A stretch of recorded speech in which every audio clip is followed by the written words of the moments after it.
Monday you don't have school. I forgot about that. I mean, if you want to come in Monday, I'll be here. No. As much as I'd love to keep you on. Right. I'm sure I got some I'm doing Mondays. So today and Tuesday, we are covering optimization problems, and then this is the end. We still cover 4.9. We skip over 4.7 and 4.8. That is not part of the AP test, so we skip over that. But 4.9 I always pair with Chapter 5. It's a nice lead-in to integrals. So after this, we're now going into integrals. And then that means Wednesday, Thursday next week would be just review of Chapter 4, and the Chapter 4 test is Friday next week. So that's coming up. But optimization problems. So optimization is where you are trying to maximize or minimize some quantity. And we have spent time in this chapter already finding absolute max and min values, or finding local max and min values, which could possibly be an absolute max or min. So because we've been using calculus to find maximum and minimum values, we can use calculus to solve optimization problems.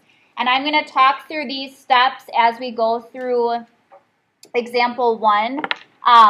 Every example is different, kind of like related rates. It's not like I'm going to go through one example and you're going to see a bunch of questions that are set up the exact same way. But what I want you to understand is the process that you take as you work through each problem. The process you should take should be very similar. So if we look at example 1, this says a farmer has 2,400 feet of fencing and wants to fence off a rectangular field that borders a straight river. He needs no fence along the river. What are the dimensions of the field that has the largest area? So of these steps, and I know this is a lot of information up here, so I'm going to talk through it. You can kind of pair the first, really, I don't know, steps 1, 2, 3 kind of together. Step 1 is just to understand the problem. Make sure you can identify what are you given, what do you need to find, are there any given conditions. Most of the time, if it's necessary, I will start out with drawing a diagram. And this one, if I want to picture the river and the fence, I would draw it out. So if we are fencing off a rectangular field that borders a straight river, so say this is the river, and then a rectangular fence, so the river is one side of that rectangle, because he does not need to fence along the river. So there's only 3 sides of fence.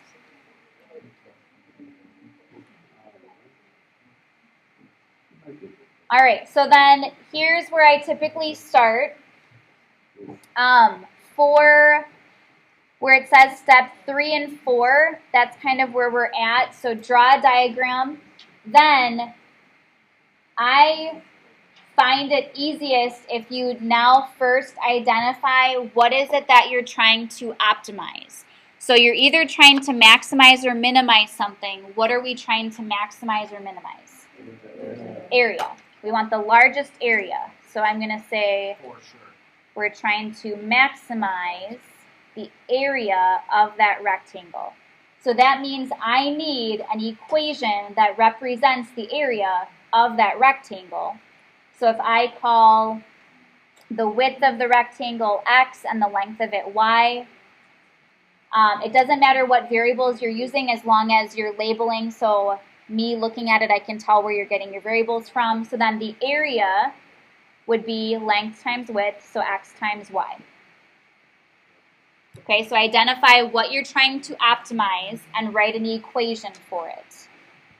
Then, this equation, whatever your equation is, you need that to be in terms of only one variable.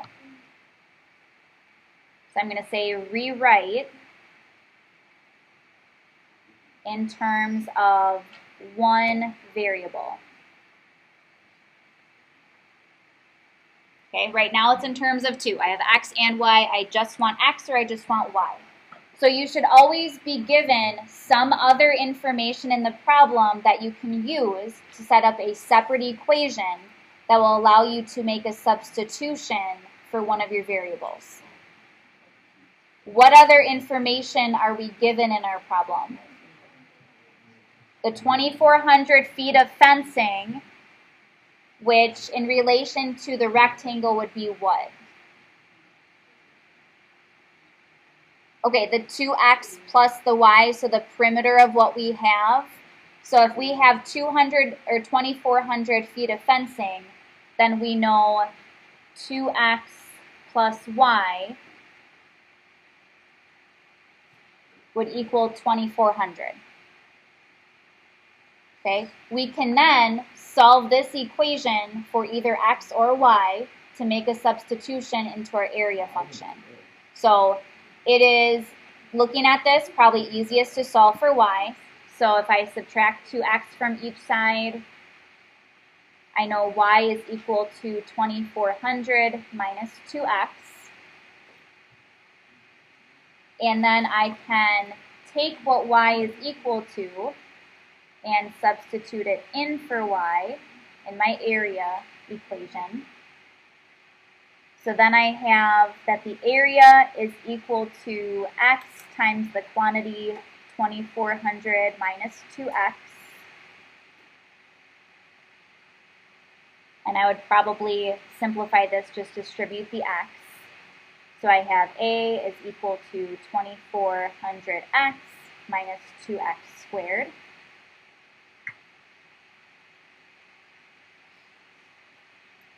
And then if, I'm trying to see what step this is written in above. So this was step 5, said if necessary, use other equations between variables to substitute into your first equation until it's a function of one variable. And then it says, and this is if it's possible to find the domain of that function. So if this is representing the area of the rectangle, I can first say for a domain, x would have to be greater than or equal to 0. It wouldn't make sense to have a negative width. What would be any ideas what the maximum x value could be, or how you could find it?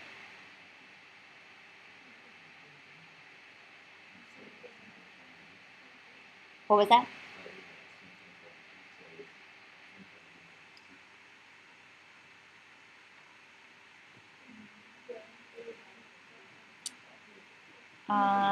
It wouldn't be up through 2,400.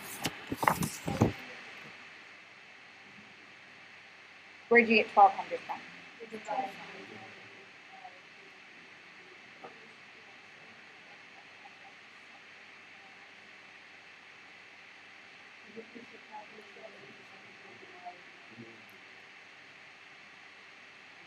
Okay.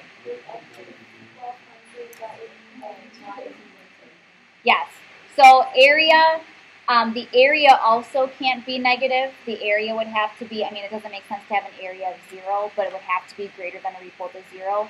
So the other value of x, if you kind of worked out this off to the side, if you said, okay, I'm going to figure out where or what values of x make this equal to 0, it is 0 to 1,200. And we can think of those in brackets. It doesn't make sense to have an area of 0, but we are going to be using those endpoints. So when you can find a domain, you won't always have a domain because sometimes it's an open interval, not a closed interval. So we'll look at how to work with those too. But if you can find one, it's a little bit easier to find your answer in the end. So yeah, just solving this would give you the 0 and the 1,200 as well. So we have our area function in terms of one variable. We have a domain. And again, you won't always have a domain. So now from here, you want to find the absolute max, because we're trying to maximize area. You want the absolute maximum of this function on this closed interval, which we did in 4.2, finding the absolute max or min of an equation on a closed interval. What do you have to find in order to find an absolute max or min? Yep, the critical values which, how do you find critical values? Derivative. So an absolute max could occur at an endpoint or at a critical value, so find A prime. Derivative will be 2400 minus 4x. And a critical value would be where this is 0 or undefined, but it's defined everywhere, so find where it equals 0.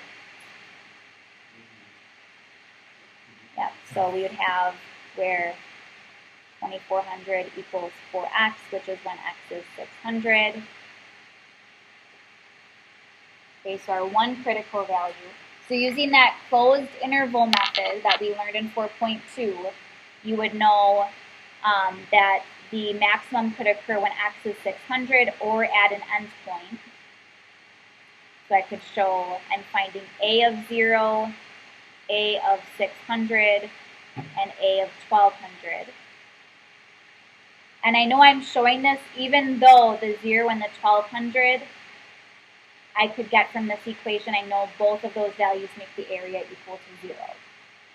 So these both make the area equal to 0. What is the area? Anyone have what the area is if x is 600? 720,000. So this is plugging these back into your original area function. Okay, so we know then that the maximum occurs here. This is the maximum area.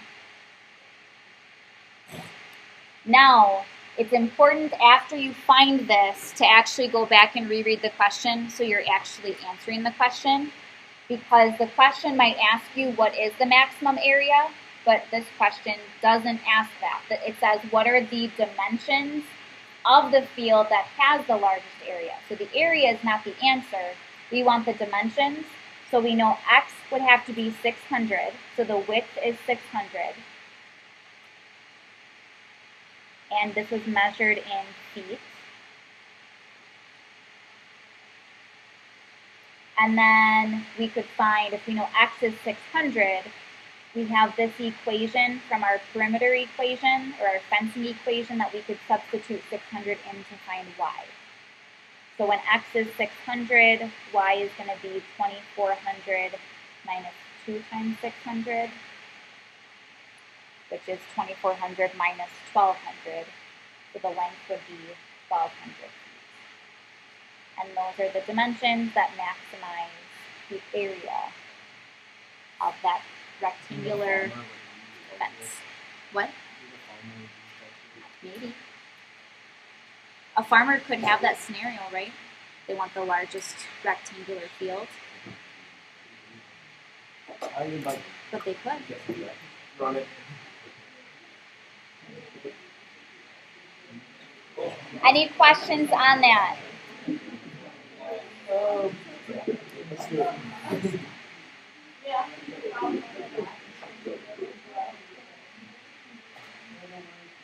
I need a lot of time. Right. Well, what if I move it to Tuesday?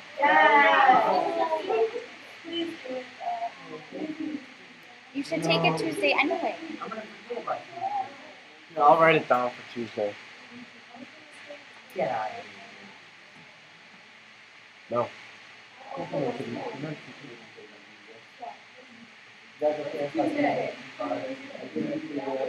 All right, homework quiz will be Tuesday. Unless, I mean, you could come in tomorrow and take it. I'll be here. Today? Yeah. Yes, I'm not changing it. Yep. Anybody really ready today? Just want to take it today? You won't get extra credit. But Lydia, yes, it's ready. It's printed. You can take it 7th hour. Yeah, because if you're really ready and you're not wanting to forget it over the weekend, you can just get it done. It's ready. It's printed. I'm not changing it. It's just 4.5. Maybe you should study over the 4 days. Just a thought. Okay, so we are going to do example 2. And then I do have, there's 4 questions for practice. I have a worksheet for those. Oh, worksheet. Yes. So this one is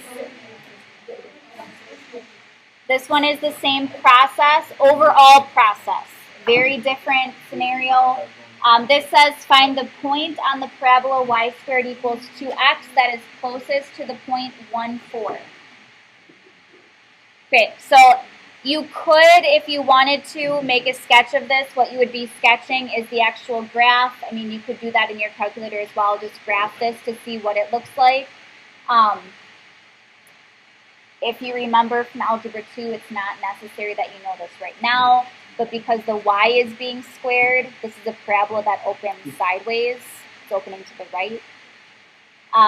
But if you graphed it, I'm saying if you graphed it, you would have to graph 2 different functions, the positive and negative square roots of 2x to get a picture of that parabola, because the parabola is not a function.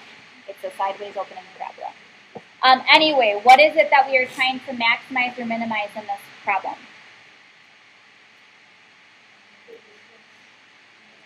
We are minimizing distance. We want the point that is closest. So we're trying to minimize distance.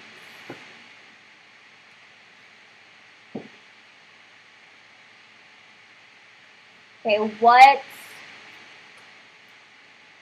equation or formula do we have for distance? Oh, it's square root of.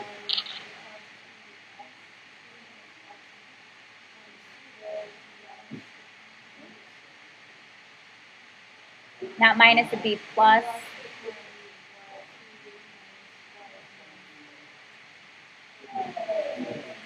Distance formula.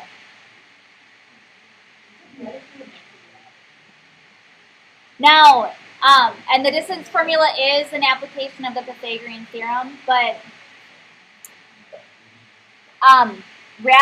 so this equation, because using the distance formula, you're working then with a square root, and if you think to the example we just did, eventually we are trying to get this equation in terms of one variable, because right now it's in terms of x and y, but then you're taking the derivative, and if you have the square root of the whole thing, that's chain rules within another chain rule.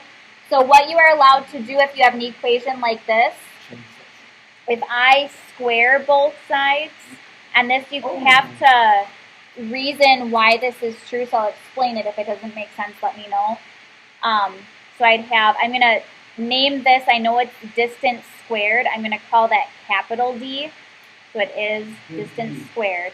But then I just have x sub 2 minus x sub 1 squared plus y sub 2 minus y sub 1 squared, and I don't have to deal with the square root. So this should make sense. Whatever the minimum distance is, if I square that number, it would still be the minimum of all distances squared. Does that make sense?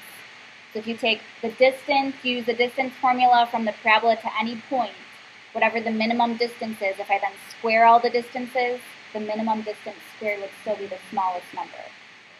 So you can work with this equation instead of having to deal with the square root. Okay? You certainly can work with this. It just makes the derivative a little more challenging to find. So then what I'm going to do, because we have some information, we know we're trying to get closest to this point 1, 4. So that's an x and a y coordinate, and then our answer is going to be, so I'm just going to make a note, we're trying to find a coordinate x, y that is closest on the parabola to 1, 4. So when I set this up, I'm going to use just the x and the y here as the x sub 2 and the y sub 2, and then use the 1, 4, this x and y coordinate, as the x sub 1 and the y sub 1. So I have capital D is equal to the quantity x minus 1 squared plus the quantity y minus 4 squared. So that is the distance equation I'm going to be working with, trying to find the minimum distance. Okay, so right now this is still in terms of 2 variables, x and y. So we need to use other information we have to replace one of our variables. What information would we use to do that?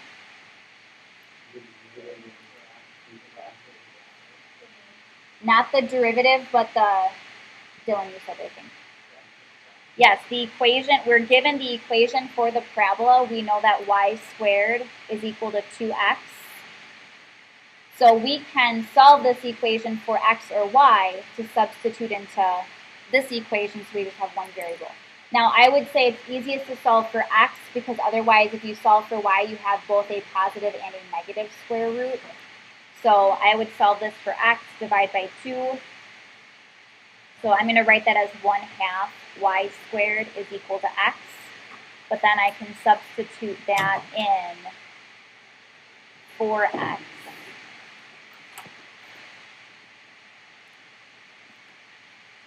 So I have capital D is equal to the quantity 1/2 y squared minus 1 quantity squared plus the quantity y minus 4 squared. And now my distance equation or formula is just in terms of y.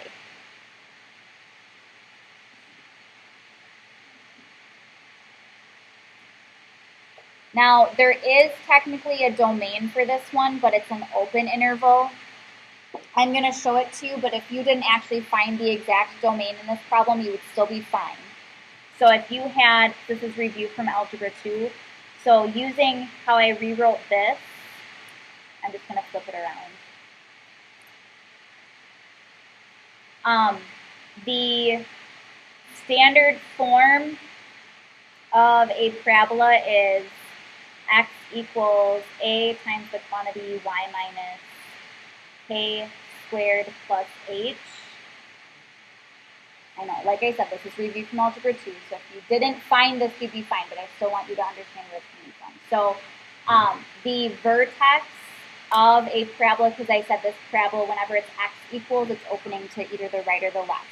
When the a value is positive like it is, this parabola is opening to the right. So there is a domain of wherever that vertex is and then greater than that value. And hk is always the vertex. So in our equation, both h and k are 0 because the 1/2 is the a value. So the vertex is 0, 0, meaning this parabola has a domain of 0 to infinity. So if you're starting at 0 and then all values greater than that. So it does have a domain, but I'm saying if you didn't identify that, you wouldn't lose points from me, you wouldn't get something wrong on the AP test because it's an open interval anyway, so there is going to be a different way other than using the closed interval method like we did in the first problem. There's another way to find whether something is a max or a min. Okay, I just wanted to show that because you do have a domain. But now from here,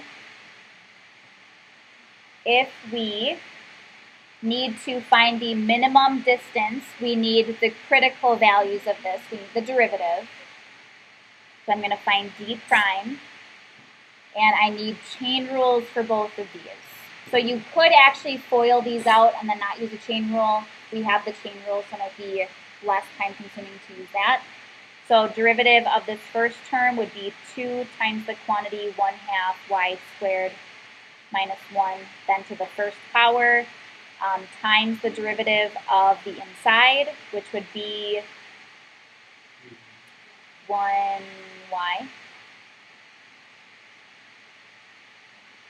And then derivative of y minus 4 quantity squared is 2 times the quantity y minus 4 to the first power times the derivative of y minus 4, which is just 1.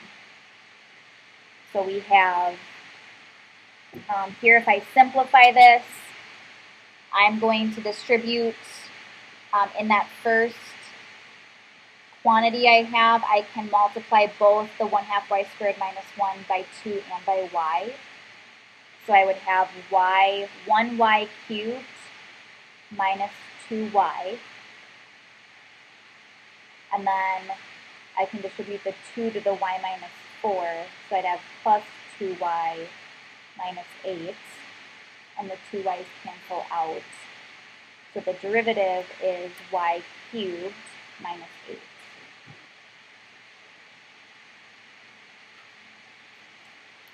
And then critical values, so this equation is a polynomial, exists everywhere, so where it's equal to 0. And this is a difference of cubes, but differences of cubes only have one real solution. It technically has 3 solutions because it's a cubic polynomial, but the other 2 are imaginary. So you find the real solutions by, I can add 8 to both sides, and then take the cube root. So y is 2. Now, you should verify we're trying to minimize distance. You should verify this is a minimum. And you can do that by using what we did for the first derivative test. So if you set up a sign chart with your critical value of 2, and you double check, so if we want this to be a minimum, we would want d to be decreasing and then increasing. So we would want the derivative for values less than 2 to be negative and values greater than 2 to be positive. This is just verifying it is a minimum. So if I, into my derivative function, were to substitute in a value less than 2, so let's say 1, I'd have 1 cubed minus 8. That is negative. And then if I substitute in a value bigger than 2, let's say 3, 3 cubed minus 8 is positive because it's 27 minus 8. So this is a minimum. So this is just verifying that there is a minimum here. And new in this chapter, what they say is if you have an open interval, if there's only the one local minimum or maximum, then that is the absolute maximum. So even though the first derivative test usually helps us find local maxes and mins, this we can justify as an absolute as well. So I know the ordered pair I'm trying to find, the point on the parabola that's closest to 1, 4, the y-coordinate is 2. And then I would just need to substitute 2 into my parabola function to find what x would be. So if y is 2, then x is 1/2 times 2 squared. So x is also 2. So the ordered pair on that parabola closest to 1, 4 is 2, 2.